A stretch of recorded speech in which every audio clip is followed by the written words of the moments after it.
Sir spotlight कर लेना।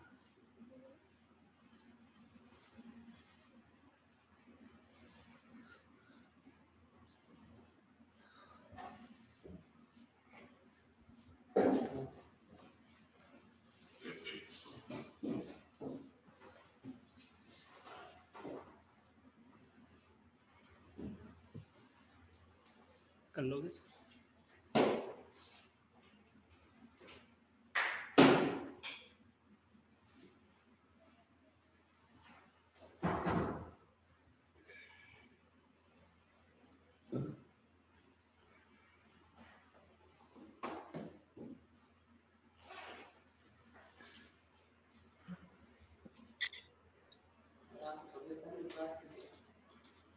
Good afternoon sir. Good afternoon sir. Good afternoon बच्चों। Good afternoon.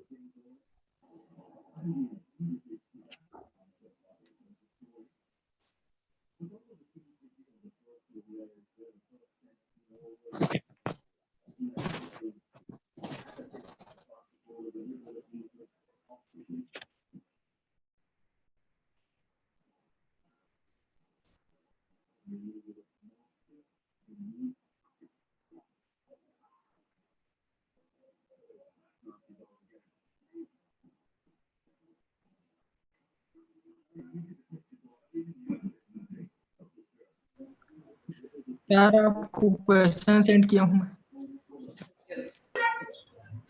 Good afternoon sir. Good afternoon बच्चों।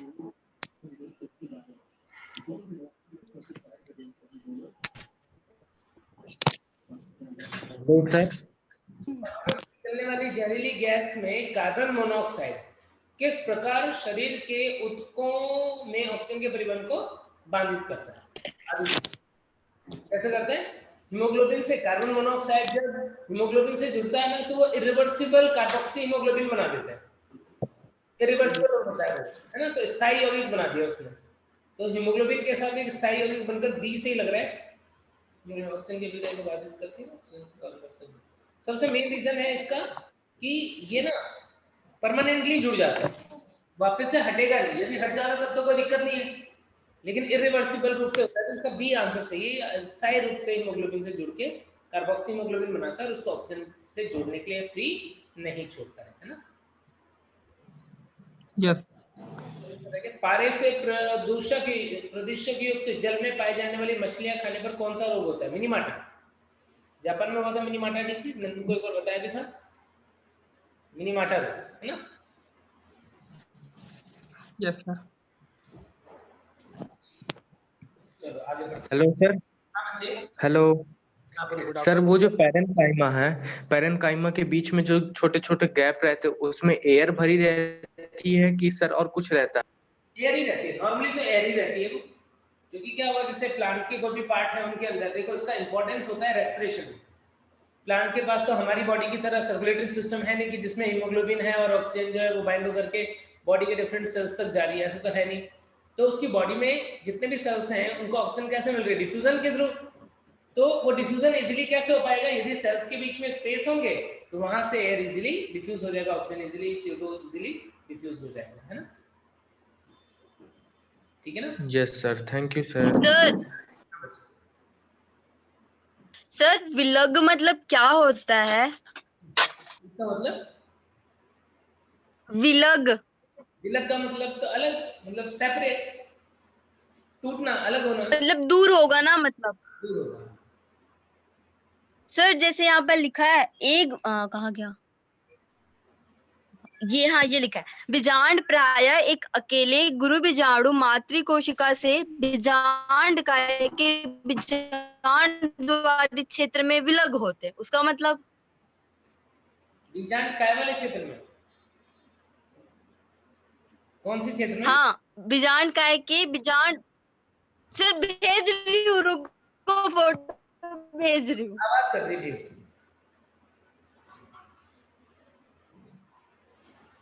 Hello. हाँ बच्चे। Hello sir.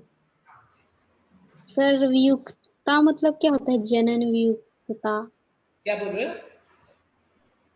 जनन वियुक्तता। जनन में नहीं, जनन वियुक्तता मतलब युक्तता का अर्थ। जनन नियुक्तता। नहीं, वियुक्तता। जनन नियुक्तता। इसका क्वेश्चन है ना सर, जाति की जैविक धारणा मुख्य रूप से किस पर आधारित है, तो इसका आंसर है जनन वियुक्तता।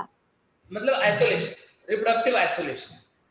जनन वियुक्तता का मतलब हुआ रिप्रोडक्टिव आइसोलेशन। ओके, ठीक। ठीक है ना?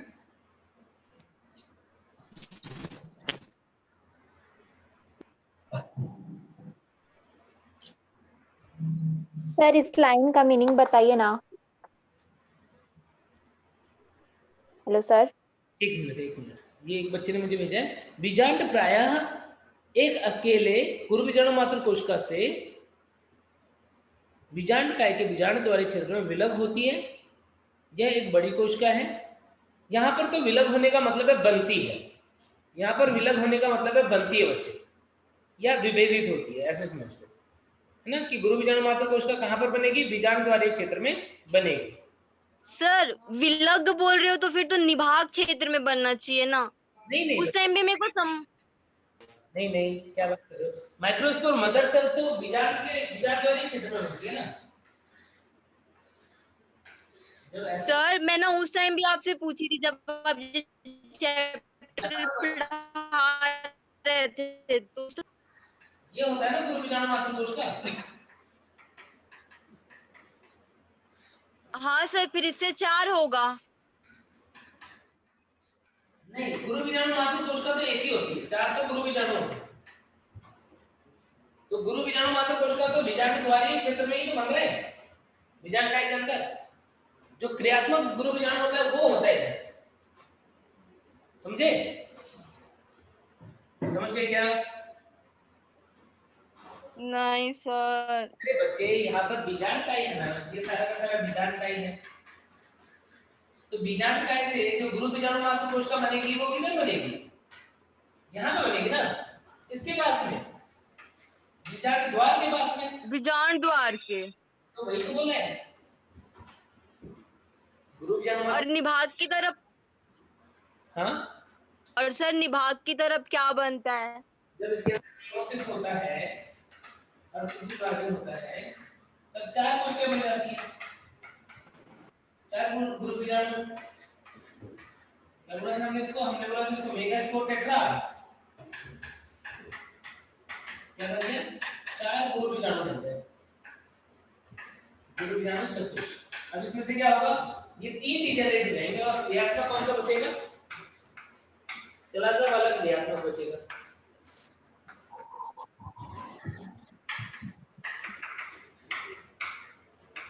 क्रियात्मक गुरु बीजाणु समझ गए क्या आप? वही क्या क्लियर बात? हाँ सर, मतलब क्रियाशील गुरु बीजाणु बोलेंगे वो निभाग की तरफ बनेगा और ये वाला इधर बनेगा।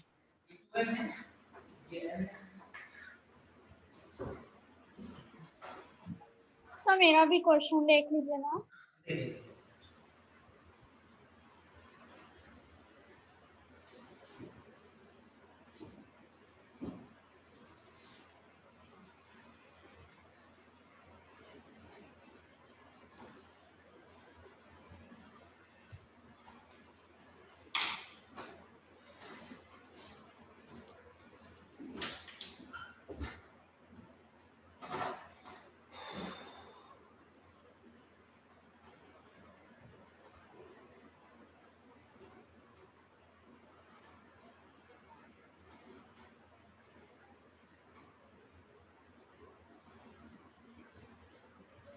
भारत के संदर्भ में जंतु जातियों की संख्या का घटता क्रम क्या होगा?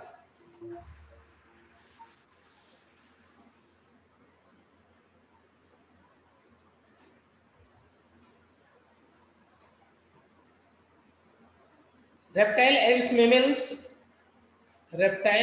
mammals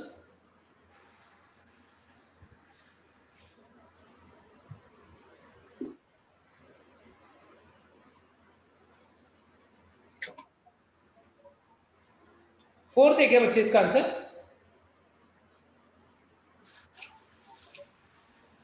घटता क्रम पूछा ना, रुको रुको, ये तो बढ़ता क्रम होगा, रुको रुको। सबसे ज्यादा होगा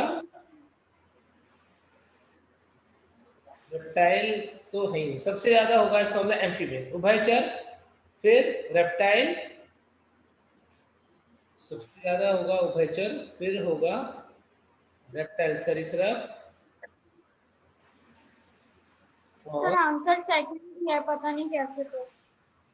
फिर एव्स। यहाँ पर सेकंड ऑप्शन तो हो जाएगा। देखो सबसे ज्यादा उभयचर है, यदि हम इंडिया में बात करें तो इंडिया में सबसे ज्यादा उभयचर है। तुमको ना ए और बी में से चूज करना पड़ेगा, ए और बी में से, है ना।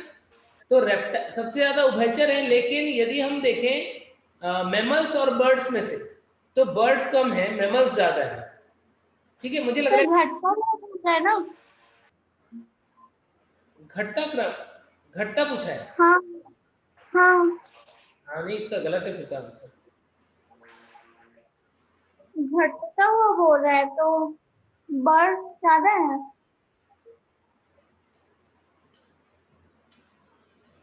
बर्ड्स, लेकिन एम्फीबियन सबसे ज्यादा होने चाहिए।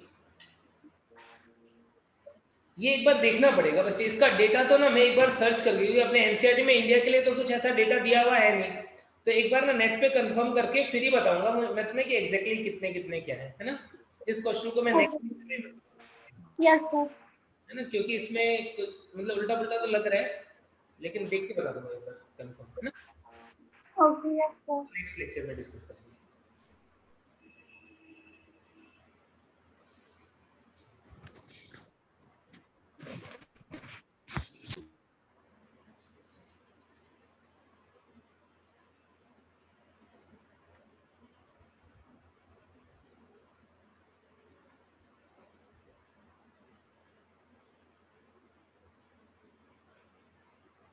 Inbreeding exposes harmful recessive genes that are eliminated by selection yes sir, इसी लाइन का मीनिंग बताइए। of superior gene and eliminate less desirable gene। देखो इनब्रीडिंग का क्या रोल होता है, ये बात हमने क्लास में भी डिस्कस की थी कि यदि हम इनब्रीडिंग करवाएंगे तो कोई ऐसी जीन जो हार्मफुल है और रिसेसिव फॉर्म में है, यदि कोई भी ऐसी जीन है तो जब वो होमोजाइगस कंडीशन में आ जाएगी तो अपने आप को एक्सप्रेस करना स्टार्ट कर देगी। यानी यस सर। यदि वो होमोजाइगस कंडीशन में हम ले आए तो फिर हम उसे क्या कर सकते हैं, तब हम उसे आइडेंटिफाई कर सकते हैं और उसको हम सिलेक्ट कर सकते हैं। यदि डिजायरेबल नहीं है तो ऐसे जीवों को क्रॉस में ना लो, यदि डिजायरेबल है तो ले लो, ठीक है ना। तो इसलिए समझ गए, यही बात है। Okay sir, thank you sir. ठीक है,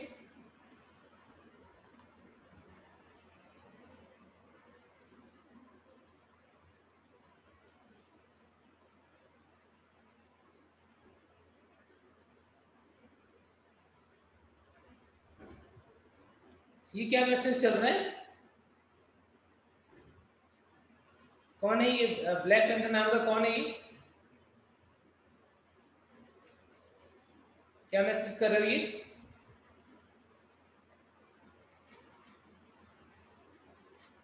कौन है ये बच्चा? पता नहीं सर। चलो पता करवाता हूँ प्लीज, कौन है। यार ऐसे 2-3 लोग हैं जो नाम अपना रियल में डालते नहीं है। यस सर, अजीब सा नाम रखे हैं। रोज नाम चेंज कर करके ना। कल भी सर ग्रुप में मैं कल भी सर ग्रुप में पूछी कि क्या नाम है तो किसी ने रिप्लाई नहीं किया। कोई बात नहीं, यदि ऐसा होगा तो इनको ब्लॉक करवा देंगे, अपना हो जाएगा अपना जो भी बच्चे को ब्लॉक ही करवा देंगे, उल्टे पुल्टे जो भी मैसेज करता है ना इसमें तो ब्लॉक करवा।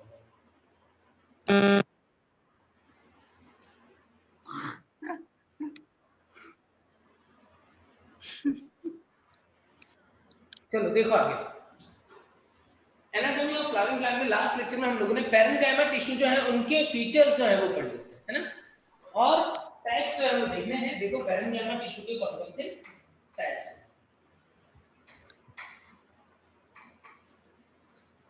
पैरेन्काइमा टिश्यू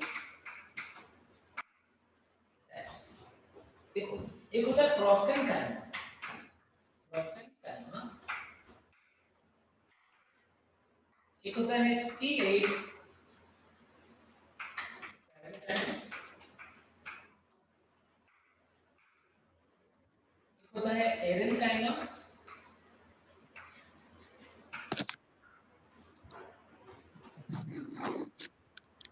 इसके अलावा और होते हैं क्लोरेनकाइमा, एक होता है म्यूसिलेज,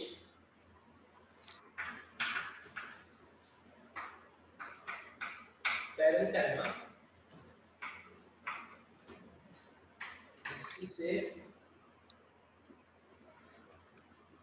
इडियोब्लास्टिक। पैरेंकाइमा टिश्यू का मेन फंक्शन क्या है? स्टोरेज। मेन काम क्या है? स्टोरेज का। और इसके बाद में जो बाकी कुछ अदर फंक्शंस भी ये परफॉर्म करता है, उसके अकॉर्डिंग ये टाइप्स हैं। देखो प्रोसेनकाइमा क्या होता है? ऐसी सेल्स जो अपने एंड पे नैरो होता है, बीच में से मोटा होता है, इस टाइप के सेल्स होते हैं, उन्हें हम बोलते हैं प्रोसेनकाइमा। जिस टाइप की सेल होगी प्रोसेनकाइमा। कहाँ पर मिलता है ये हमें?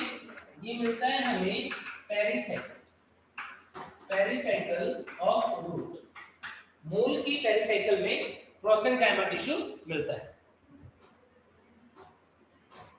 देन स्टिलेट पैरेंकाइमा, नाम से पता पड़ रहा है स्टिलेट वर्ड किसके लिए यूज करते हैं? तारे के। तारे के आकार का पैरेंकाइमा होगा, उसे हम बोल देंगे स्टिलेट पैरेंकाइमा। और ऐसा होता है कहां पर? कुछ पर्णाधार, डीप बेस ऑफ बनाना, कैना, इनके पर्णाधार में ऐसा स्टिलेट पैरेंकाइमा होता है। एरेंकाइमा क्या होता है? यहाँ पर हम देखते हैं कि कोशिकाएं कुछ इस तरीके से व्यवस्थित हैं कि इनके बीच में अवकाश बन जाता है। इस अवकाश में क्या होता है? हवा, वायु अवकाश बन जाता है। यदि कोई ऐसा प्लांट है जो जलीय है और पानी में तैरना होता है,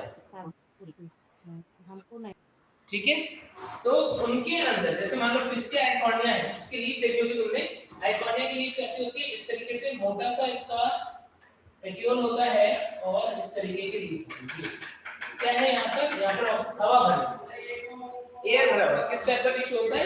एरेंकाइमा टाइप का टिश्यू जो है वो वहां पर प्रेजेंट है, जहां पर वायु अवकाश उपस्थित है। इसके अंदर होता है ये होता है पेटियोल ऑफ पिस्टिया आइकॉर्निया। इनके अंदर क्लोरेनकाइमा, नाम से पता पड़ रहा है कैसे कलर का होगा? ग्रीन कलर का। क्या होगा? ग्रीन। क्लोरोप्लास्ट होगा। क्लोरेनकाइमा टिश्यू के पास क्या होगा? क्लोरोप्लास्ट होगा। तो इसका एग्जांपल है मीसोफिल ऑफ। और डाइकॉट लीफ के अंदर मीसोफिल यदि तुमने देखा होगा तो डाइकॉट में हम देखते हैं स्पेशली दो भागों में बटा हुआ होता है मीसोफिल। कौन कौन सा? एक होता है पैलिसेड टिश्यू और दूसरा होता है स्पॉन्जी मीसोफिल। ऐसे दो टाइप में बटा हुआ है। जैसे तो एपिडर्मिस से ऐसे लंबी सेल्स जो है वो यहाँ पर पास में एकदम प्रेजेंट है, बहुत सारा क्लोरोप्लास्ट इस तरीके से उपस्थित है। ये वाला टिश्यू कौन सा है? ये पैलिसेड। खंभ हर के मुझे बता या पर्ण मध्य, हर खंभ पर्ण मध्य, और ये स्पॉन्जी पर्ण मध्य, स्पॉन्जी मध्य। तो हरे कलर का है क्लोरोप्लास्ट है, क्या काम करेगा? प्रकाश संश्लेषण करेगा। तो लीफ के अंदर प्रकाश संश्लेषण करने वाला जो टिश्यू होता है वो कौन सा है? वो है क्लोरेनकाइमा। क्लियर है क्या वापस से? नो सर क्लियर है। नो सर क्लियर है। पर पॉज हो रहा है मेरे में। अच्छा, जिन बच्चों का क्लियर रहता है वो क्लियर है सर, अभी क्लियर है। क्लियर है सर। क्लोरेनकाइमा का काम क्या होगा? स्टोरेज ऑफ म्यूसिलेज, श्लेष्मा का संग्रहण करता है। एग्जांपल के लिए मैं बात करूं तो कहां पर मिल सकता है ये हमें? जैसे तुमने एलोवेरा की लीफ देखी, एलोवेरा म्यूसिलेज होता है उसके अंदर। तो जो सकुलेंट जीरोफाइटिक टाइप के प्लांट होते हैं उनके अंदर म्यूसिलेज पैरेंकाइमा होता है। और इडियोब्लास्टिक पैरेंकाइमा इडियोब्लास्टिक पेरेन्काइमा जो है इसका काम होता है स्टोरेज ऑफ इलास्टिक सब्सटेंस। कुछ जो वेस्ट मटेरियल है उसे स्टोर करने का काम करता है क्या चीजें, जैसे गम, रेजिन, टैनिन, एल्कलॉइड। वो पेरेन्काइमा जो ये सब को स्टोर करता है उसे हम बोल देते हैं इडियोब्लास्टिक पेरेन्काइमा। तो ऐसे डिफरेंट टाइप के पेरेन्काइमा टिश्यूज होते हैं, समझ गए? ये लो स्क्रीनशॉट लेना होता है। एरेनकाइमा में पेट्यूल के बाद क्या लिखे हैं सर? पिस्टिया आइकॉर्डिया, पिस्टिया और आइकॉर्डिया प्लांट के नाम है ना। तो ये बात हो गई किसकी, पेरेन्काइमा टिश्यू। अब बात करते हैं हम नेक्स्ट जो सिंपल परमानेंट टिश्यू है, कौन सा है? सिंपल परमानेंट टिश्यू तीन प्रकार के हैं, कौन कौन से? Parenchyma, collenchyma, sclerenchyma. कोलेन्काइमा।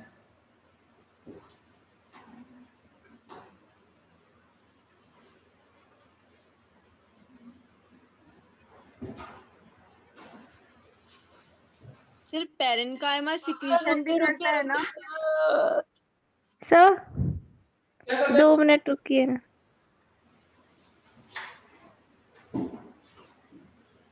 क्या बोल रहे थे, पेरेन्काइमा क्या करता है? सर सिक्रीशन का काम भी तो इसका होता है क्या? देखो, सिक्रेशन करने के लिए भी कोई विशिष्टीकृत ऊतक है तो उसे हम स्पेशलाइज्ड टिश्यू में रखते हैं। सिंपल मतलब जैसे हम टिश्यू के भी टाइप पढ़ रहे थे, सिंपल टिश्यू, कॉम्प्लेक्स टिश्यू, वैसे एक स्पेशलाइज्ड टिश्यू होता है जिसका काम होता है सिक्रेशन करने का। ठीक है, इसे हम लेटिसिफेरस और ग्लैंडुलर टिश्यू भी बोलते हैं। जो लेटेक्स का स्राव करेगा वो लेटिसिफेरस, और जो सिर्फ नॉर्मल सिक्रेशंस देगा वो ग्लैंडुलर टिश्यू। तो ऐसे दो टाइप के टिश्यूज और भी होते हैं, लेटिसिफेरस और ग्लैंडुलर। मॉडिफिकेशन है पेरेन्काइमा की, पेरेन्काइमा टिश्यू का मॉडिफिकेशन एक तरीके से सिक्रेशन करने के लिए ना। ओके सर, ठीक है, नेक्स्ट देखो कोलेन्काइमा। कोलेन्काइमा और क्लोरेन्काइमा एक तो नहीं लग रहा है। कोलेन्काइमा को हिंदी में क्या बोलते हो? सर वही बोलते हैं, स्थूल कोण तक कुछ बोलते हैं सर। स्थूल कोणों तक। फूल कोड होता है।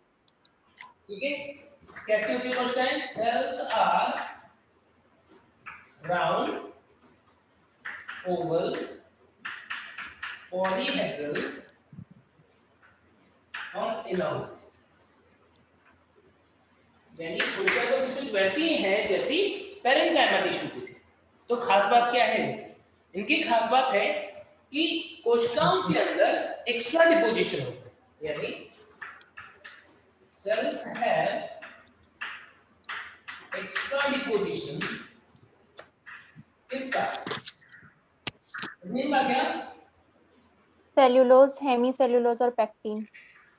यानी प्राइमरी सेलुलोज के जो मटेरियल थे उन्हीं का सेलुलोज, हेमीसेल्यूलोज, पेक्टिन। तो सेलुलोज, हेमीसेल्यूलोज, पेक्टिन जो प्राइमरी सेलुलर मटेरियल थे उनका ही एक्स्ट्रा डिपोजिशन होता है। कहां पर होता है? या तो पूरी सेल वॉल पर, कॉर्नर में। यस, कॉर्नर में है। दोनों में हो सकता है, इधर कंप्लीट सेल वॉल और एट कॉर्नर्स। क्या होगा इससे? यदि डिपोजिशन है तो क्या होगा? मजबूती मिलेगी क्या? हाँ, थोड़ा सर सपोर्ट का काम करेगा तीनों। सहारा देता है सर, सहारा। ये क्या कर रहा है? Provide mechanical support. तो इस टिश्यू का हम क्या बोलते हैं? Known as living mechanical tissue. क्या बोलते हैं? जीवित यांत्रिक ऊतक बोलते हैं। लिविंग मैकेनिकल टिश्यू या जीवित यांत्रिक ऊतक। और क्या करता है? also provides flexibility या elasticity. फ्लेक्सिबिलिटी या इलास्टिसिटी जो है वो भी प्रोवाइड कर रहा है, यानी पादप के अंदर कुछ ऐसे भागों में होता है जो क्या करते हैं प्लांट को हिलने डुलने देते हैं लेकिन टूटने से बचाते हैं। वहां पर ये हमें मिलेगा। कहां पर मिलेगा?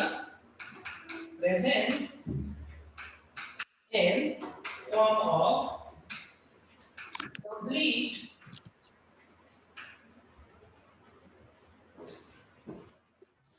रिंग, और या ऐसा बोल सकते हैं कंप्लीट रिंग और इन पैचेस। या तो पूरी तरीके से पादप के ऊपर एक रिंग की फॉर्म में उपस्थित हो सकता है या फिर पैचेस के रूप में उपस्थित हो सकता है। कैसे? जैसे कोई तना है मान लो, और इस तने में मैंने देखा कि पूरे तने के ऊपर ही यहाँ पर एक ऐसा टिश्यू है जो पूरे पैचेस के फॉर्म में ऐसा, या तो ऐसा कंप्लीट, और या फिर कुछ तने जो होते हैं वो रिब्ड होते हैं जिनके बीच बीच में हम इस तरीके से देखते हैं कि डिप्रेशंस जैसे ऐसा भी तना होता है जिसके अंदर की तरफ तना जो घुसा होता है। तो फिर यहाँ पर क्या होगा, जो कॉलेंड्रामा होगा वो पूरे रिंग की फॉर्म में नहीं होगा बल्कि कैसे होगा, कुछ इस तरीके से। तो या तो पूरे सेल वॉल की पूरे स्टेम के ऊपर हो सकता है या फिर पैचेस की फॉर्म में हो सकता है। ये रिब्ड स्टेम जो है ऐसा तना जो होगा उसको बोलते हैं हम रिब्ड स्टेम। ये रिब्ड स्टेम किसके अंदर होता है? कुकर बिट्स के अंदर। कुकर बिट्स कद्दू के बातों में इस तरीके का रिब्ड स्टेम होता है। ठीक है, तो वहां पर पैचेस में भी हो सकता है। हमें ये सेट में लिखा हुआ है कि पैचेस के रूप में हो सकता है या पूरी तरीके से उपस्थित हो सकता है। ठीक है, कहां एग्जांपल क्या है? Example present in hypodermis of dicot cell. द्विबीजपत्री तने में हाइपोडर्मिस है वो किसका बना होता है? कॉलेंड्रामा टिश्यू। और पेटियोल ऑफ लीफ, पर्ण का पर्णवृंत जो है, पर्ण का पर्णवृंत जो होता है वो भी कॉलेंड्रामा टिश्यू का बना होता है। समझ गए? एक और भी खास बात है कि इनकी जो सेल्स होती है उनके अंदर क्लोरोप्लास्ट भी उपस्थित होते हैं।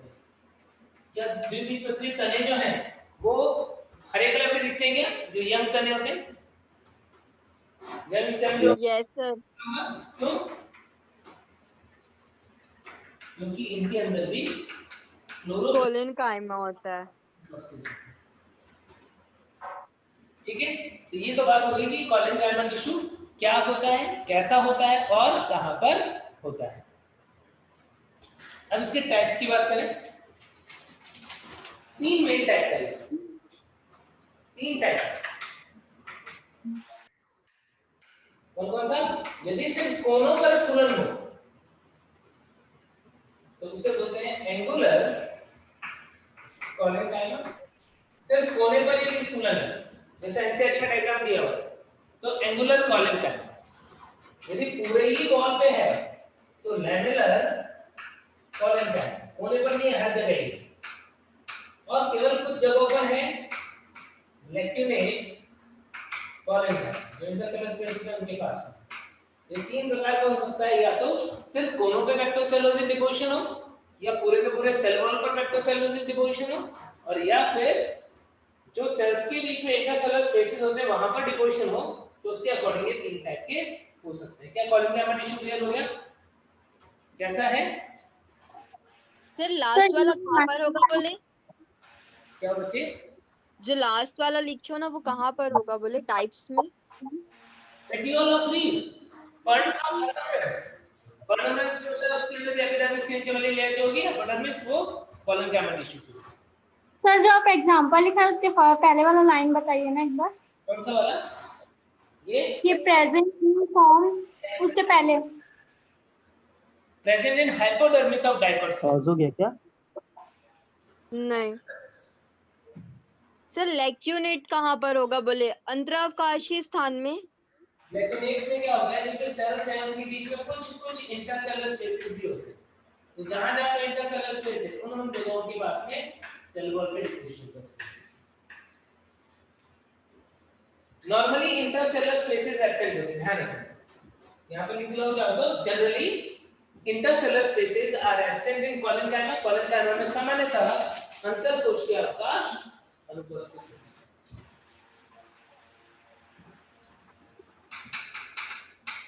Intercellular spaces अंतरकोशीय अवकाश जो है वो सामान्यतः अनुपस्थित है। सर आप क्या बताए, नहीं सुनाई दिया। अंतरकोशीय अवकाश जो होता है नॉर्मली एब्सेंट होता है। जो एनसेट में डायग्राम देखा होगा तुमने, तो कोशिकाएं बनाएंगे क्या उनके बीच में इंटरसेलुलर स्पेसेस बनाए जाएंगे क्या? नहीं बनाए। सीधे यहाँ पे डिपोजिशन है, यहाँ पे डिपोजिशन है, यहाँ पे डिपोजिशन है।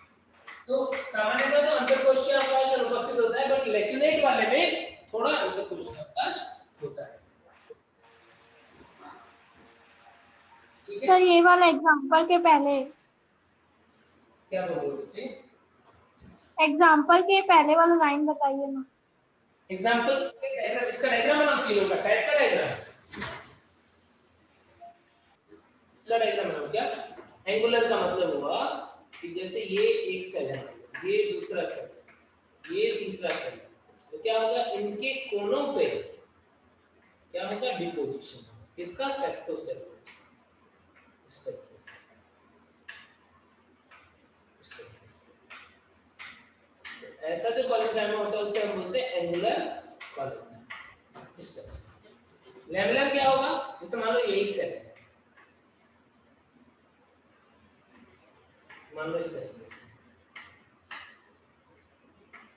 तो अब डिपोजिशन क्या होगा, पूरे के पूरे सेल पे लेयर की फॉर्म होगा, पूरे के पूरे सेल वॉल पे लेयर की फॉर्म होगा, तो इसे क्या बोलोगे, लैमेलर कॉलेनकाइमा। कुछ इस तरीके से। तो या तो पूरे सेल वॉल पे डिपोजिशन है, या फिर सिर्फ कोनों पे है, और लेक्यूनेट का भी मैंने बनाया था जो थोड़ा थोड़ा अवकाश था वहां पर डिपोजिशन।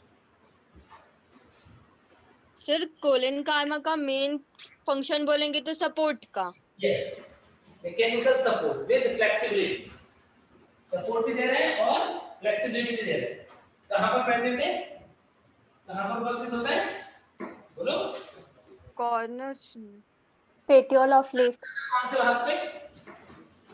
हाइपोडर्मिस, डाइकोट प्लांट की मोनोकोट प्लांट, डाइकोट, डाइकोट, जो मोनोकोट प्लांट के हाइपोडर्मिस में कॉलेनकाइमा नहीं होता है क्या?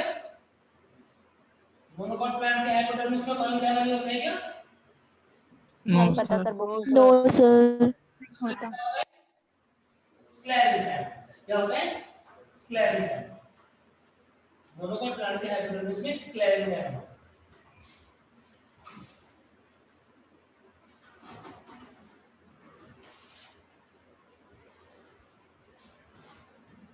नेक्स्ट सिंपल परमानेंट टिश्यू का डायग्राम।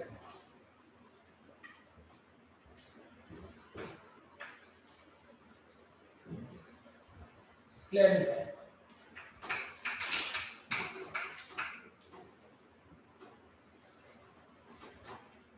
पेरेन्काइमा मेनली स्टोरेज का था, कॉलेनकाइमा सपोर्ट का था, स्क्लेरेंकाइमा भी सपोर्ट का था, लेकिन स्क्लेरेंकाइमा की सेल जो है वो डेड होती है, सेल्स आर डेड, इसलिए इसे बोल देते हैं हम डेड मैकेनिकल टिश्यू। क्या बोलते हैं? Dead mechanical tissue. इसके अंदर जो सेल वॉल होती है उसके ऊपर एक्स्ट्रा डिपोजिशन होता है, सेल वॉल है एक्स्ट्रा डिपोजिशन ऑफ लिग्निन। किसका? लिग्निन। बताओ कौन सी सेल वॉल होगी, प्राइमरी की सेकेंडरी?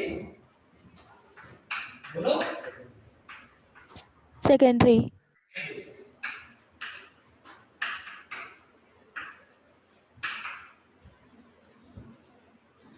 मृत है, सहारा प्रदान कर रही है, डेड मैकेनिकल टिश्यू बोल रहे हैं, लिग्निन का डिपोजिशन है, फ्लेक्सिबिलिटी ज्यादा होगी कि नहीं होगी, इलास्टिसिटी ज्यादा होगी कि नहीं होगी, नहीं होगी। नहीं होगी।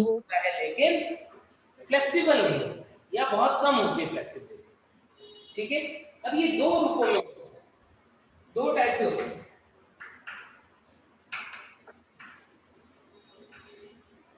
स्क्लेरन कैमरा टिश्यू के दो टाइप हैं, कौन कौन सा? एक होता है स्क्लेरेट्स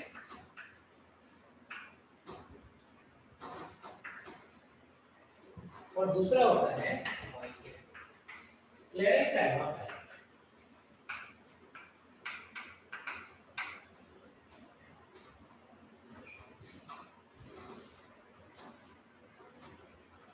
सर हेलो सर।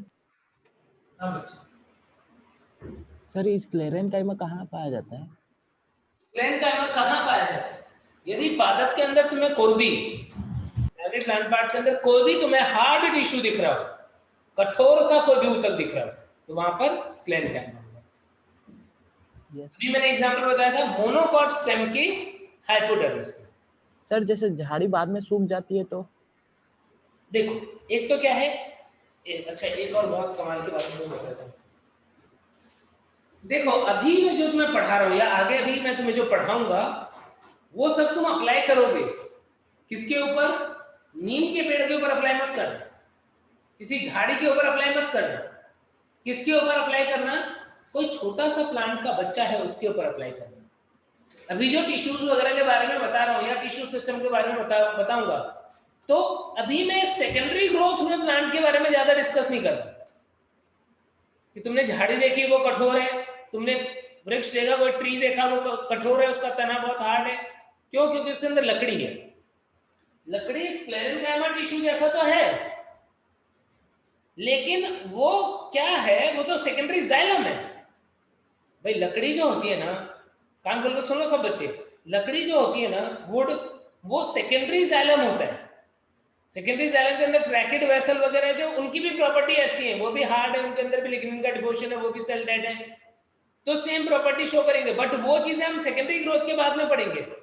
अभी हम प्राइमरी प्लांट पार्ट्स जो है उनके अंदर यदि कुछ हार्ड स्ट्रक्चर है तो उसकी बात करें तो वहां पर जो भी हार्ड टिश्यू तुम्हें दिख रहा होगा वो क्या होगा?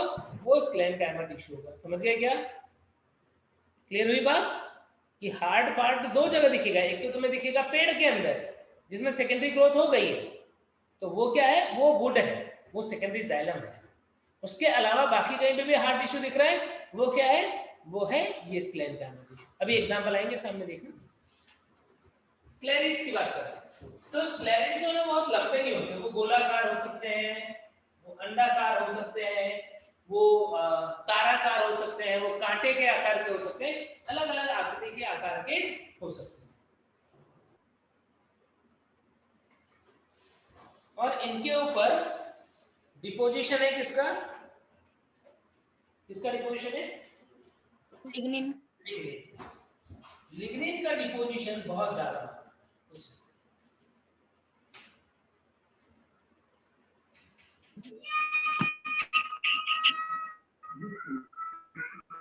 जब सेकेंडरी सेल वॉल मटेरियल का डिपोजिशन होता है तो कई बार क्या होता है, बीच में गैप रह जाता है। जब सेकेंडरी सेल का डिपोजिशन होगा तो कई बार तुम देखोगे कि बीच में गैप रहता है।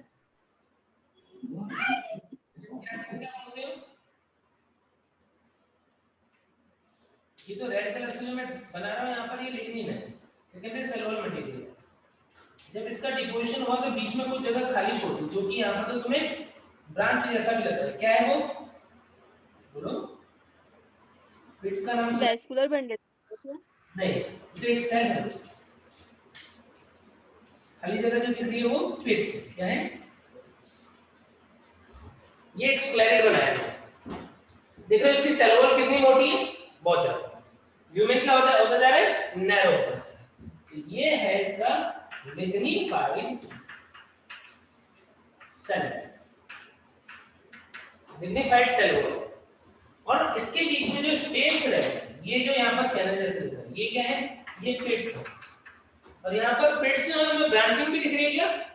दिख रही है क्या? जहां से देखो पीट स्टार्ट हुआ और ऐसे ब्रांच में, तो यहाँ पर ब्रांच पिट जो है वो भी देखने को मिलते हैं। यानी स्क्लेरेट्स की सेल जो है वो कैसे हो सकती है? वो राउंड हो सकती है, वो ओवल हो सकती है, वो इलांगेटेड हो सकती है, थोड़ी इलांगेटेड, ओवल एंड इलांगेटेड, वो स्टार शेप हो सकती है, वो कांटे के जैसे हो सकती है, ट्राइकोन जैसी हो सकती है, अलग अलग शेप की सेल्स हो सकती है, लेकिन उनके ऊपर काफी ज्यादा लिगेंड का डिपोजिशन होगा। सेल्स कैसे होंगी? लिविंग की डेड, डेड होंगी, पर क्या करेगी? डेड प्रदान करेगी। जैसे एग्जांपल, क्या तुमने ड्रूप फ्रूट के बारे में पढ़ा था? ड्रूप, कोकोनट, मैंगो, याद आ रहा है क्या? Yes yes yes sir. Sir. Yes sir. Fruit जो होता है उसका एंडोकार्प बहुत हार्ड होता है क्या, स्टोनी होता है क्या? बोलो। Yes yes sir coconut. Yes sir. इस वजह से वो स्टोनी हार्ड होता है इन स्क्लेरेट्स की वजह से, यानी कुछ फ्रूट के वॉल में प्रेजेंट होते हैं, ठीक है? ऐसे ही चीकू उसमें भी रहता है सर, चीकू और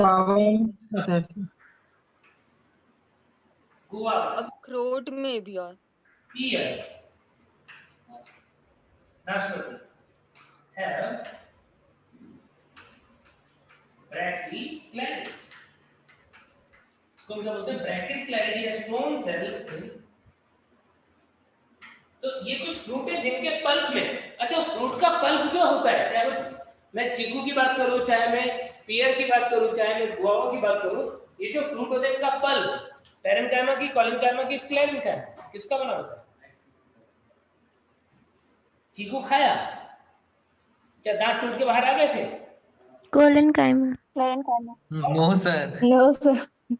तो सॉफ्ट था इसका मतलब। Sir parenchyma. Parenchyma, maximum part parenchyma है, सॉफ्ट है, लेकिन जब चीकू खा रहे थे तो दांत के अंदर कुछ ग्रिटी पार्टिकल्स आ रहे थे क्या? ऐसा लग रहा है कि दांत के अंदर कुछ बीच में हार्ड हार्ड सा पार्टिकल आ रहा है। सर हाँ सर। वो स्क्लेरेट्स, वो स्क्लेरेन्काइमा, समझ गए क्या? तो ड्रूप कोकोनट का एंडोकार्प तो बहुत हार्ड है, देख के पता पड़ गया। एप्पल पियर वगैरह के अंदर जो छोटे छोटे ग्रिटी पार्टिकल है वो स्क्लेरेन्काइमा है, स्क्लेरिड है। ऐसे ही चना, चना खाया होगा तुमने, ऐसा हाथ से छील के उसका छिलका निकाला, पार्ट है यस सर। तो इसका मतलब वो जो सीड के ऊपर कवरिंग है, सीड कोट है क्या, वो भी हार्ड होता है क्या?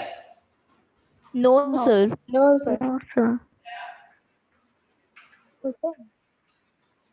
तो फिर तुमने उसे हटाया तो खा लेते, तो तुमने उसे ऐसे ऐसे ऐसे करके हटाया तो खा लेते। सर खा भी लेते हैं। खा भी लेते हैं। एग्जाम्पल में क्या लिखे हैं समझ नहीं आ रहा। जो ज्यादा भूखे लोग होते हैं वो खा लेते हैं उसके। ऐसा नहीं है सर। सर सर एग्जाम्पल बताइए ना एक बार, ये क्या गवावा, उसके बाद क्या लिखे हैं? उसके बाद पियर। पियर, और इसके नीचे क्या? ब्रैकिस्क्लेरिड, स्क्लेरिड है एक टाइप है ब्रैकिस्क्लेरिड, जिसे हम स्टोन सेल या ग्रिट सेल बोलते हैं। तो हाँ। कहीं ना कहीं वो जो चने के ऊपर का छिलका है वो थोड़ा हार्ड है, बिल्कुल कोकोनट जितना तो नहीं, बट वो बहुत पतला है तब भी वो हार्ड है।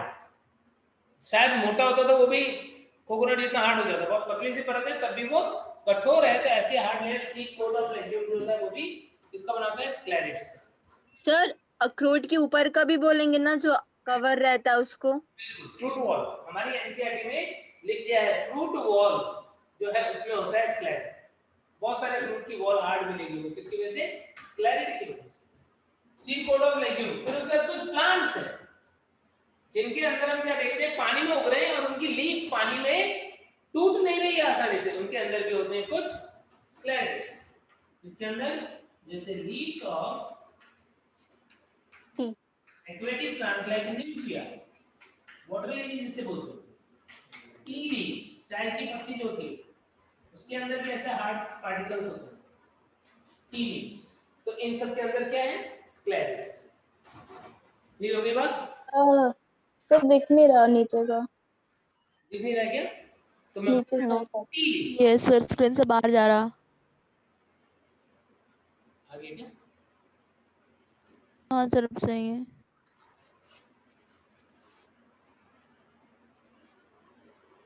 सर एक्वेटिक प्लांट का नेम क्या लिखे हैं?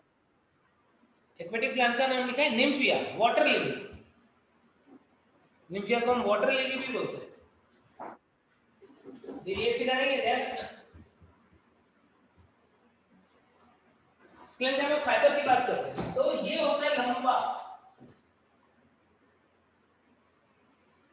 और इसके एंड होते हैं टैपरिंग, धागे के समान लंबा, और सिरे जो होते हैं वो कैसे होते हैं? वो टैपरिंग होते हैं।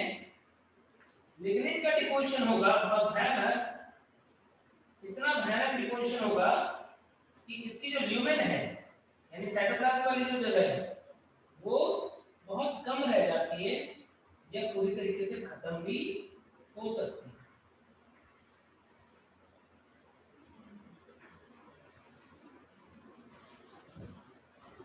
स्क्लेरेंकामा फाइबर के लिए क्या बोल रहा हूं मैं कि सेल्स आर वेरी लॉन्ग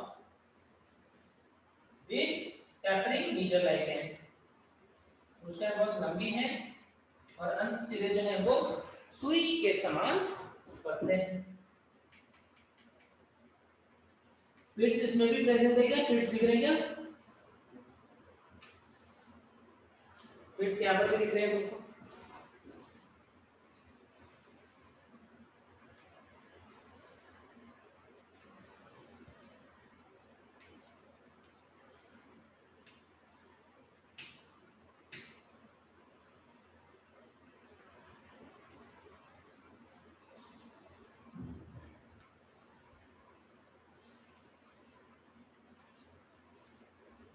कुछ इस तरीके से long cells with needle-like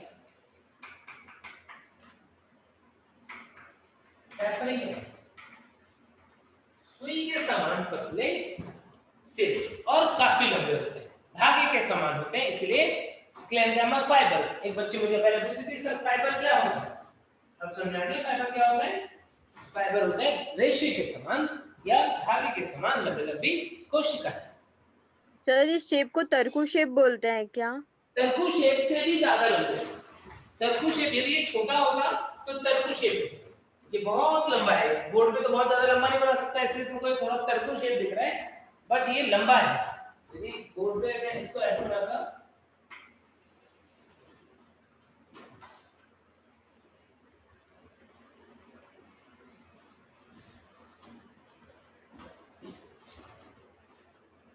ऐसे, कैसे तरकू शेप बोलोगे क्या?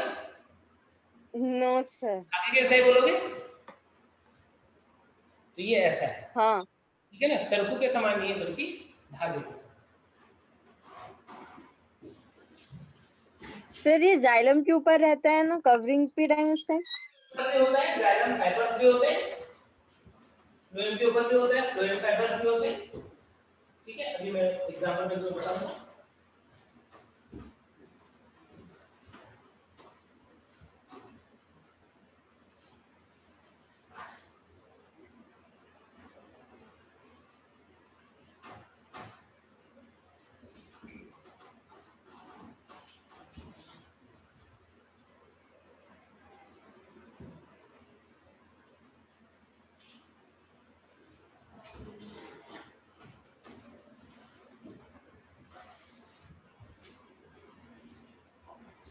देखो स्क्लेरेंकामा फाइबर जो है वो तीन प्रकार के टाइप्स ऑफ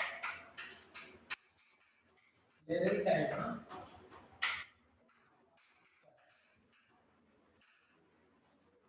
तीन प्रकार के। कौन कौन से? एक होता है सरफेस फाइबर, सही रेशे, एक होता है जाइलम फाइबर या इसे हम वुड फाइबर बोलते हैं, जाइलम रेशे या कास्ट रेशे। और तीसरा होता है फ्लोएम फाइबर, ऊष्माधार रेशे, या फिर इसे हम बोल देते हैं बास्ट लिब्रिफाइड फाइबर। कोई पादप संरचना जिसकी सतह पर रेशे तुमने देखे, कॉटन, क्या देखा गया? कॉटन फाइबर सीड होता है, बीच की बाहरी बीज चोल जो होता है, आउटर सीड कोड होता है, वहां से कुछ इस तरीके से बहुत सारे रेशे निकले हुए होते हैं। क्या कुछ बड़े बड़े, कुछ छोटे छोटे, कॉटन फाइबर है। किससे किससे बना है ये? टेस्टा, टेस्टा से बनाया गया कॉटन। कॉटन फाइबर को हम true cellulose, true sclerenchyma fibre नहीं बोलते। क्यों?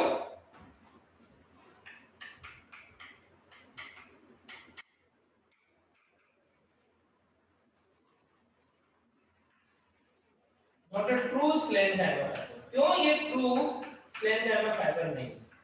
बोलो बोलो।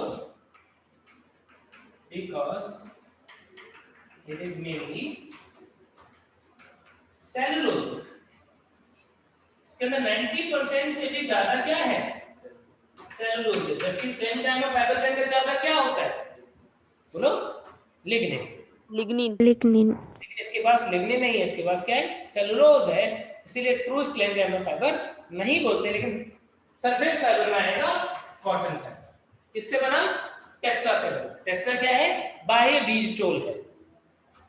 दूसरा एग्जांपल, कॉइल। कॉइल क्या होता है? Mesocarp of coconut. पढ़ा था कि कोकोनट नारियल जो होता है उसका मीसोकार्प जो है वो स्क्लेरेंकाइमा फाइबर में कन्वर्ट हो जाता है।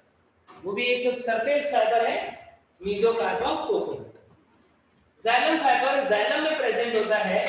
एग्जांपल, मूंज फाइबर, मूंज रेशे। मूंज, सेक्रम मूंज।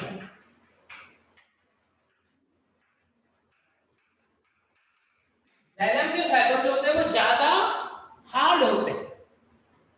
ज्यादा बेंड करोगे टूट जाएगा, रस्सी वगैरह बनाने में काम आता है। लेकिन ज्यादा मोड़ोगे टूट जाएगा। फ्लोएम फाइबर जो है वो ज्यादा लचीले होते हैं, कपड़े बनाने में काम आ जाएंगे। कपड़े बनाने में कौन काम आएगा? जाइलम फाइबर की phloem fibre? Phloem fibre. Phloem fibre. Example देखो, क्रोटोलेरिया। क्रोटोलेरिया जेंसिया क्या होता है? सन है।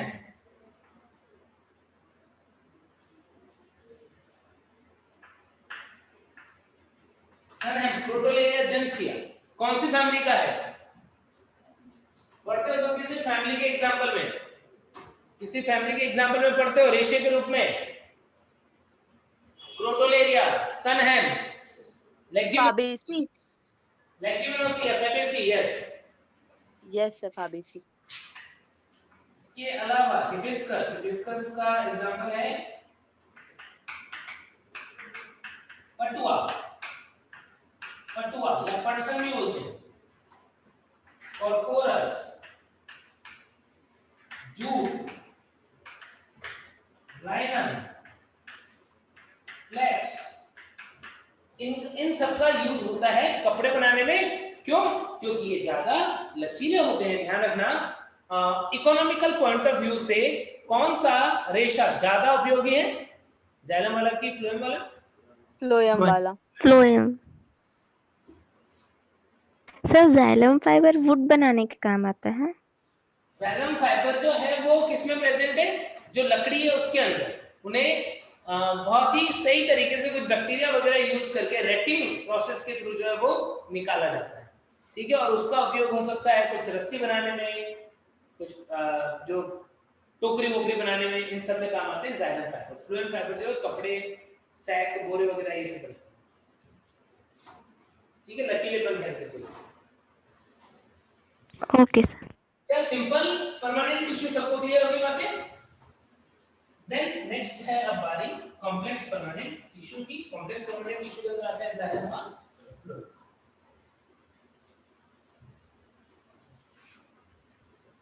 ये जितने एग्जांपल लिए मैंने सारे हैं।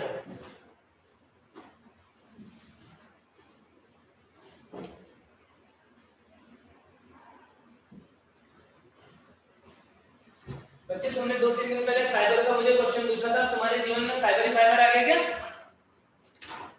Yes sir. अब देखो कॉम्प्लेक्स परमानेंट टिश्यू क्या होता है? कॉम्प्लेक्स परमानेंट टिश्यू बोलो, तुम्हें बताओ, बोलो बोलो ना। Made up of a different type of tissue. उत्पत्ति में तो समान, परंतु कार्य अलग हो। Yes different in structure and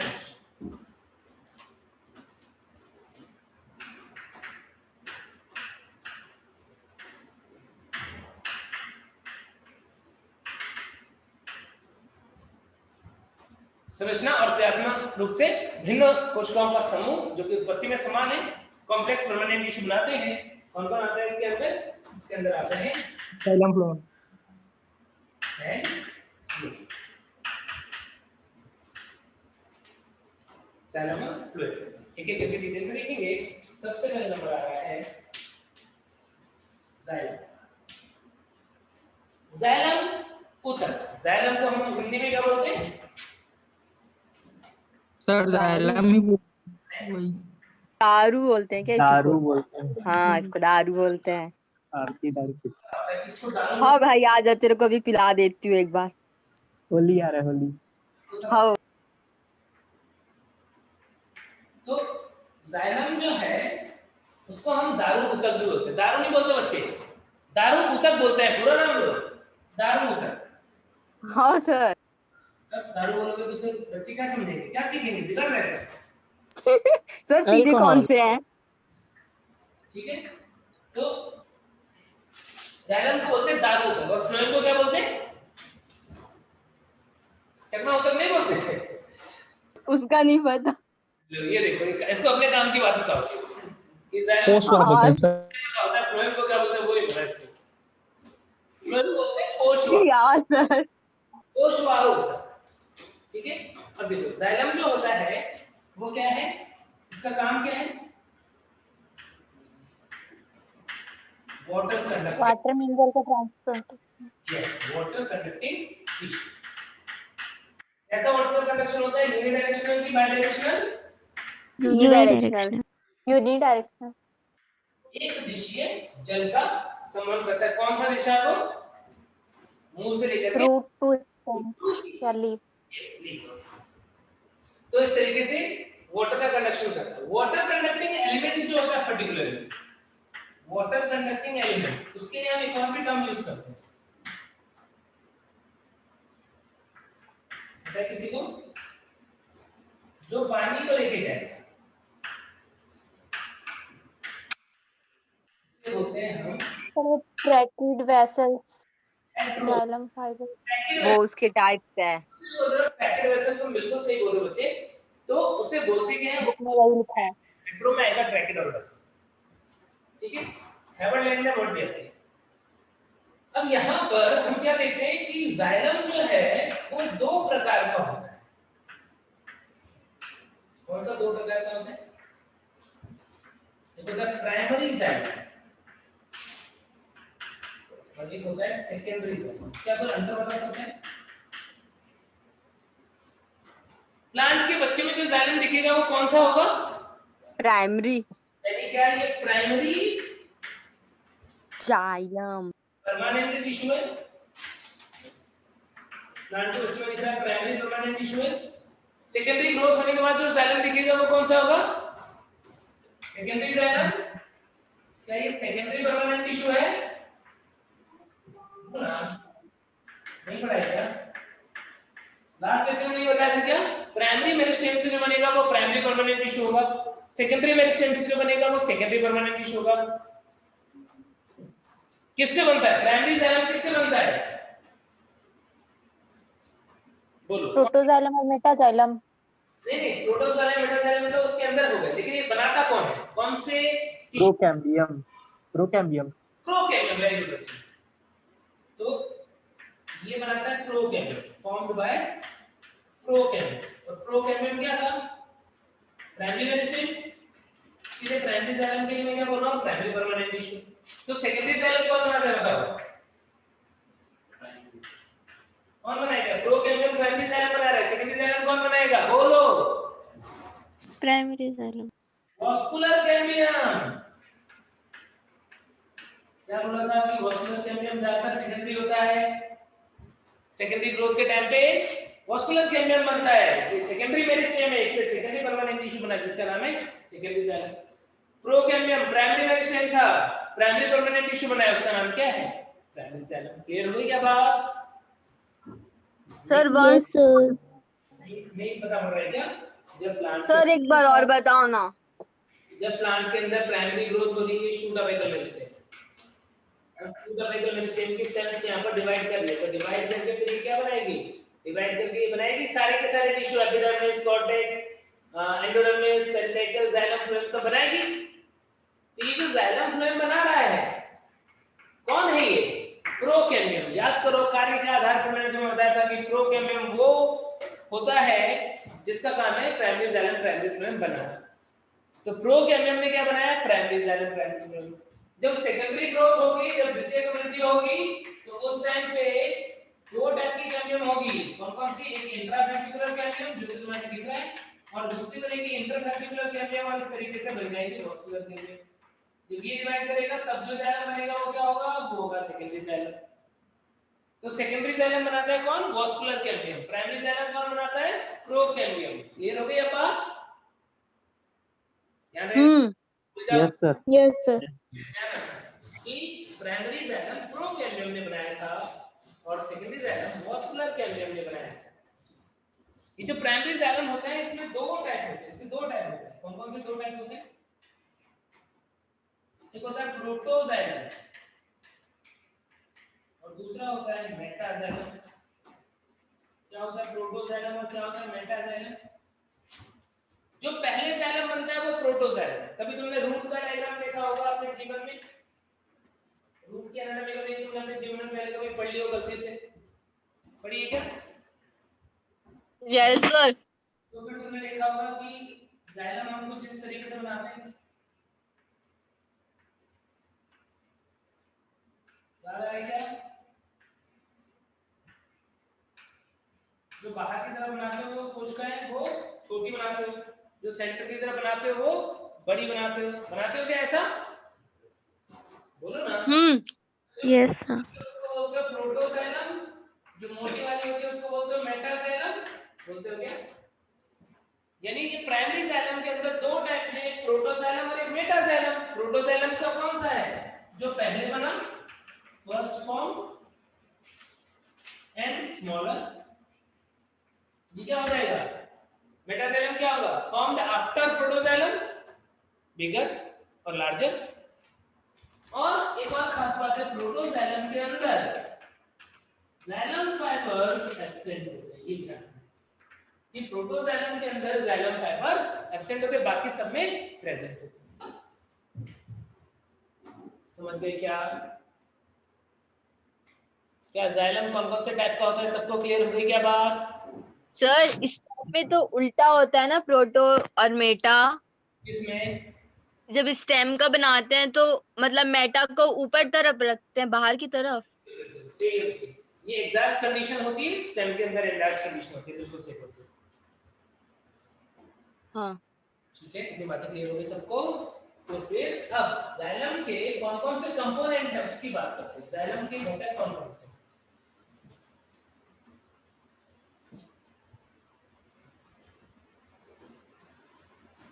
hello sir. Sir तो क्या बोलते हैं, स्टेम में भी प्रोटोजाइलम ही पहले बनेगा? हाँ बिल्कुल सही बात। स्टेम में भी प्रोटोजाइलम पहले बनता है। जो पहले बनने वाला है वो प्रोटोजाइलम है, उसका साइज छोटा है। Okay, thank you sir.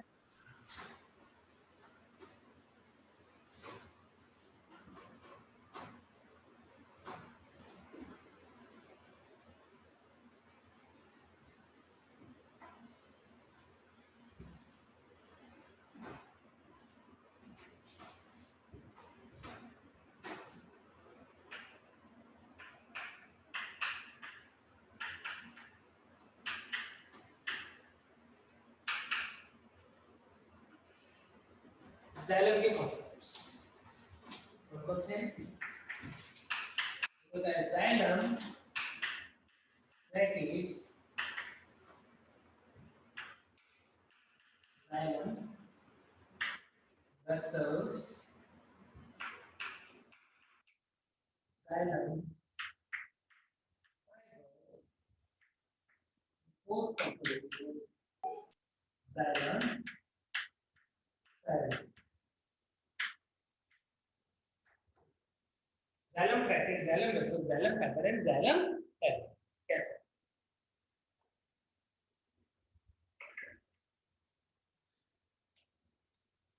अब जो पढ़ा रहा हूँ बहुत ध्यान से देखना, तो समझ लो। देखो ट्रैकेड क्या होते हैं? Tracheid long sales with tapering.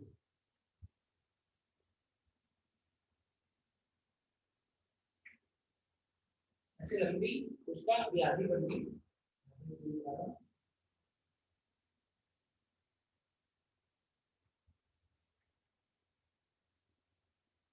लंबी कोशिका जिसके अंत सिरे कैसे हैं? कैसे अंत सिरे? सक्रिय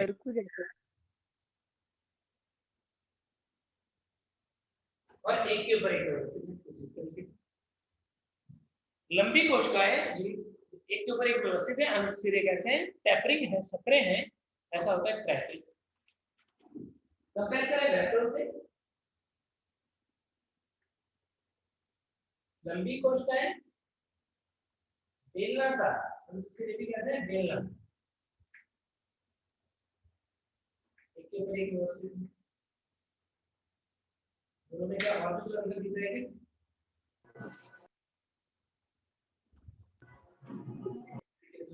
वेसल है ये। ट्रैकेड और वेसल में अंतर तुम्हें दिखेगा डायग्राम में। एक अक्षर लिखने की जरूरत नहीं पड़ेगी, दो है सब कुछ सामने आ जाएगा भी, आंखों के सामने आ जाएगा तुम्हारे सब कुछ। और फाइबर भी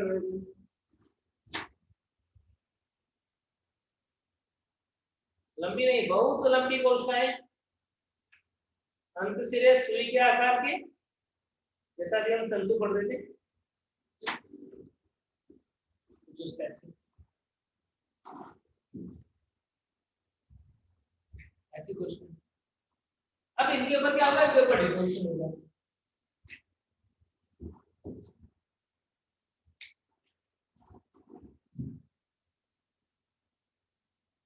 इसका डिपोजिशन है बताओ? लिग्निन का।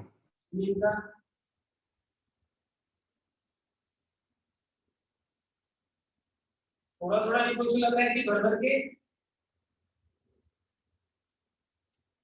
क्या लग रहा है? डिपोजिशन कम है कि ज्यादा है? बोलो ना। निक्षेपण क्या लग रहा है? कम निक्षेपण बनाया? सर सुनाई नहीं दे रहा है। सर वॉइस कट रहा है आपका। ओके।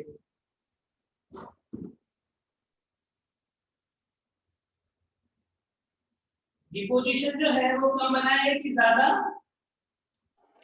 ज्यादा।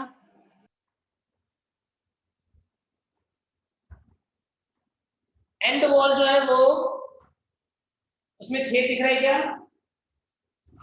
उनका एंड वॉल जो है, एंड वॉल का मतलब क्या है? ये है, ये है। क्या एंड वॉल में परफोरेशन दिख रहा है क्या? नहीं दिख रहा है। बोलो ईमानदारी से। No sir.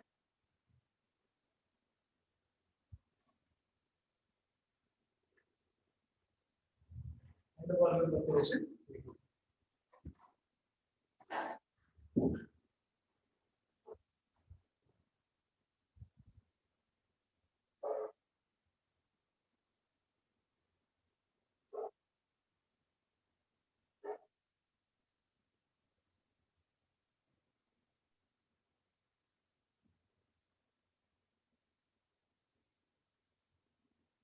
अभी एंड वॉल में परफोरेशन दिखने लगा क्या?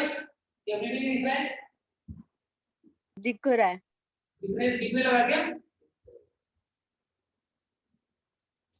एंड वॉल में परफोरेशन दिखने लगा कि नहीं दिख रहा है?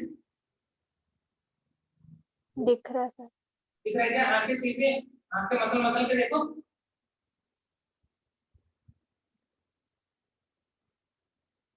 मसल मसल के देखो सही से।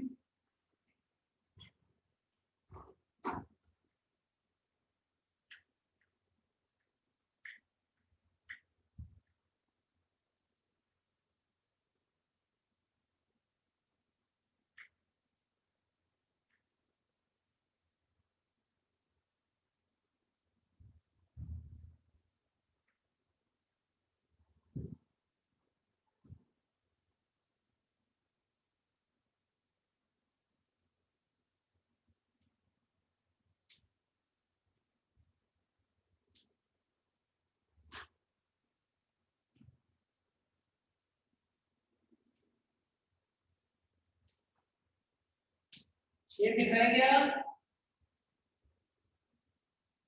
ऑपरेशन होता है 6। क्या एंड वॉल में छेद दिख रहा है कि नहीं दिख रहा है? बोलो ना ईमानदारी से। कर रहे हो क्या? सर दिख तो रहा है। दिख रहा है क्या? यस वही तो सर दिख तो रहा है। तो मुझे मैं तो बनाएंगे ना, तो दिख कैसे? शेप का मतलब ही नहीं पता इसमें। ये नहीं पता। सर एक जगह पे दिख रहा है बस। अगर तुम्हें यही नहीं पता कि छेद क्या होता है तो तुमको कैसे क्वेश्चन का सही आंसर? सर एक जगह दिख रहा है। चलो एक बार इसको भी देखते हैं, तो शायद मैं आगे देखते हैं।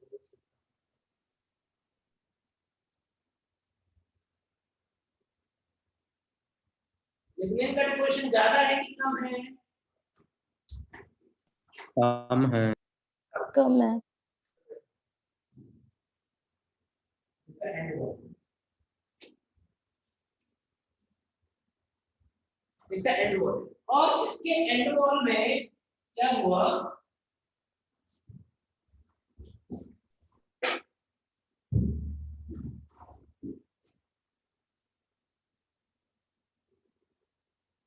कुछ ऐसे क्या?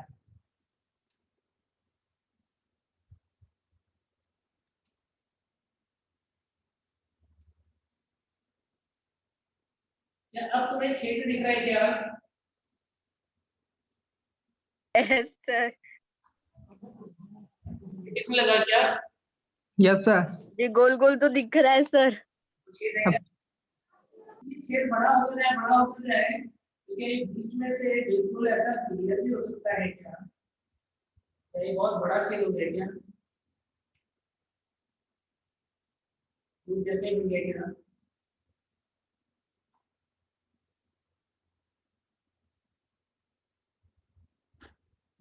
क्या यहाँ पर एक ही बहुत बड़ा छेद बन गया क्या? No sir. छेद दिख रहेगा।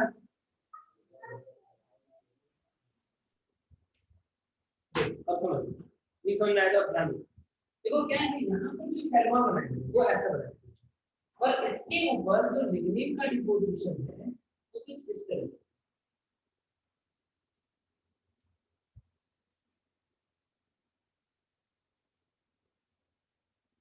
इसमें क्या है, बीच में इसका प्राइमरी सैलमन या मिडिल लेवल का पोर्शन है ये। दूसरी साइड में भी क्या दिक्कत है, ऐसे ही कुछ दिक्कत है। रेड कलर से जो मैं बना रहा हूँ वो क्या है? रेड कलर से लिग्निन है क्या? लिग्निन का सैलमन है क्या? सेकेंडरी सैलमन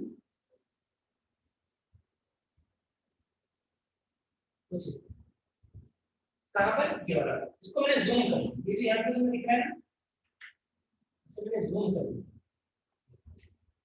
छेद है क्या? अब भी बताओ, क्या छेद दिख रहा है क्या तुम्हें? No sir. छेद दिख रहा है क्या तुम्हें? अब नहीं है छेद। No sir. तो फिर क्या है? पिट। क्या है ये? पिट। कौन सा पिट है? बॉर्डर। पिटेड एंड वॉल है यहाँ पर छेद नहीं है, पिटेड एंड वॉल है। और इन पिटेड एंड वॉल में यहाँ पर एक स्वेलिंग की वॉल समान संरचना भी होती है, जिसे हम बोलते हैं टोरस। क्या करेगी? पानी को ऊपर तो जाने देगी, लेकिन पानी को नीचे नहीं आने देगी, वॉल की तरह काम करती है। क्या बोल रहे हैं संरचना को? उसको बोल रहे हैं टोरस।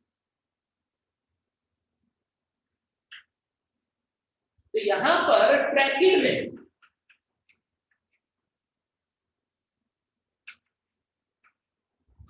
ट्रैकिड्स में हम क्या देखते हैं कि एंड वॉल जो है वो कैसे होती है, वो पिटेड होती है, जहां पर टोरस होते हैं और वॉल की तरह काम करती है। तो इस टाइप की समझ में, लेकिन जब हम इस वाली वॉल को देखते हैं तो ये कैसा है, डायग्राम के रूप में बताऊं तो यहाँ पर क्या है, यहाँ पर जमीन का डिपोजिशन मान लो ये हुआ तो क्या होगा, एक तो पहले ऑब्जेक्ट नहीं है, सीधा ही मान लो इस तरीके से, और इसके ऊपर डिपोजिशन रेजिन का मान लो।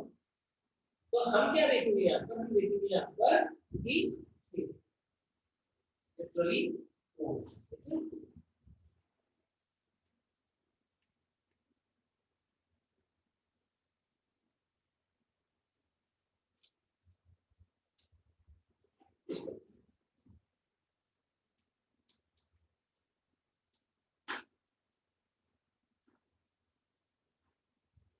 अंतर पता पड़ा। यहाँ पर क्या है, यहाँ पर है परफोरेशन, परफोरेटेड एंगल। यहाँ पर कैसा है, पिटेड एंड। वेसल में क्या है, परफोरेटेड एंड वॉल है, जहां पर छेद है सीधे सीधे, देखो, और यही छेद बड़ा होते होते ऐसा हो गया।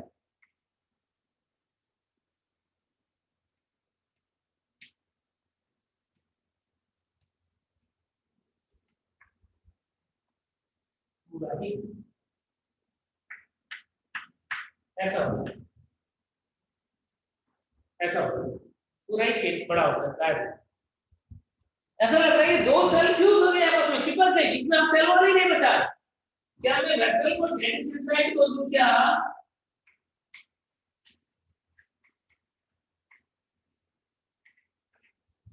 वेसल को डेड सेल साइड को दूं क्या, क्योंकि सेल्स के फ्यूज होने से ये बना है। तो ट्रैकिड लंबी सेल जिनके अंत सिरे सक्रिय होते हैं, एक के ऊपर एक व्यवस्थित होते हैं, एक के ऊपर एक व्यवस्थित होते हैं, और इनके अंदर क्या होता है, अंत सिरे पे वहां पर बॉर्डर उपस्थित होते हैं। इनकी ल्यूमेन सक्रिय है, जो कि वेसल की ल्यूमेन चौड़ी है। कौन ज्यादा पानी को कंडक्ट कर पाएगा, ट्रैकिड की वेसल।